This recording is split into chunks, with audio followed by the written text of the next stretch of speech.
প্রিয় ছাত্রছাত্রীরা, আজকে আমি নিয়ে এসেছি ইতিহাসের একটি গুরুত্বপূর্ণ প্রশ্নের উত্তর। প্রশ্নটি হলো, ভারতীয় সমাজতন্ত্র সম্পর্কিত ঐতিহাসিক বিতর্কের উপর একটি প্রবন্ধ লেখো। ভূমিকা: ভারতীয় সমাজতন্ত্র একটি অত্যন্ত ব্যাপক, জটিল ও বিতর্কিত বিষয়।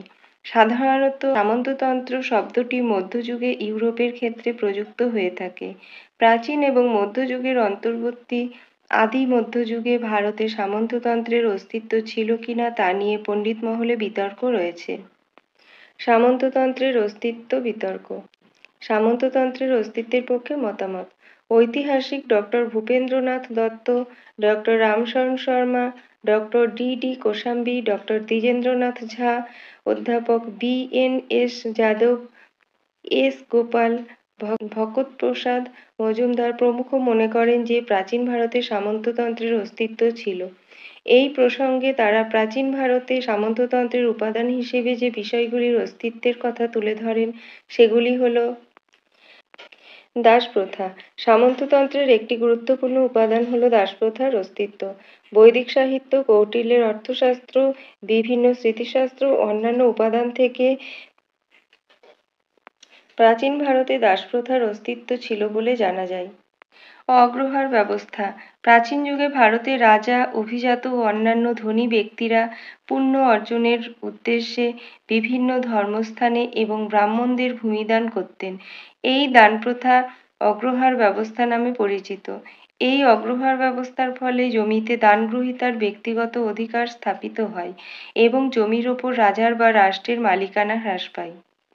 কৃষকের বদ্ধ জীবন: আদি মধ্যযুগে কৃষককে হালকর, বদ্ধহল প্রভৃতি শব্দ দ্বারা চিহ্নিতকরণের বিষয়টি থেকে পণ্ডিতগণ ব্যাখ্যা করেন যে এ যুগে কৃষকরা জমির মালিকানা থেকে বঞ্চিত হয়ে শুধু প্রভুর জমিতে শ্রমদানে বাধ্য হয়েছিল।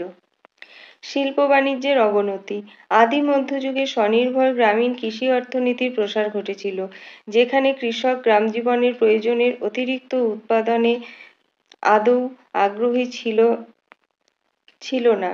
বিভিন্ন পুরাণ থেকে বৈশ্যদের কলিযুগে বাণিজ্যের পেশা ছেড়ে কৃষিকাজে নিযুক্ত হওয়ার ইঙ্গিত দেখা যায়।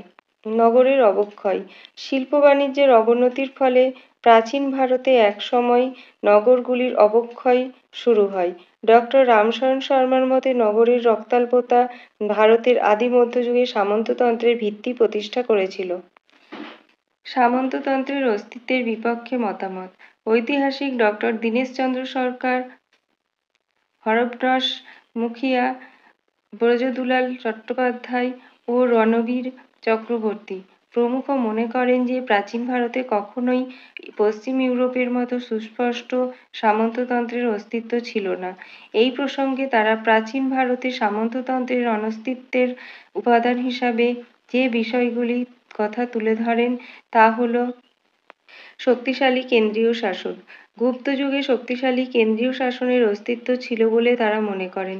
তাদের মতে শক্তিশালী কেন্দ্রীয় শাসনের অস্তিত্ব থাকায় গুপ্ত যুগে সাম্রাজ্যের বিভিন্ন প্রান্তে আঞ্চলিক প্রভুদের আধিপত্য প্রতিষ্ঠার কোনো সম্ভাবনা ছিল না। কৃষকের মালিকানা: হরপ্রসাদ মুখিয়া মনে করেন যে আলোচ্য সময়কালে ভারতে উৎপাদনের উপকরণের ওপর সামন্ত প্রভুর নয়, কৃষকের পূর্ণ মালিকানা প্রতিষ্ঠিত ছিল। সমৃদ্ধ বাণিজ্য: ব্রজদুলাল চট্টোপাধ্যায়, ব্রতীন্দ্রনাথ মুখোপাধ্যায় প্রমুখ বাণিজ্যের কেন্দ্র হিসেবে উত্তর ভারতে মণ্ডপিকা, দক্ষিণ ভারতে নগরম গুলির উল্লেখ করেছেন। এর দ্বারা প্রমাণ করতে চেয়েছেন যে আলোচ্য সময়ে ভারতে বাণিজ্য যথেষ্ট সমৃদ্ধ ছিল।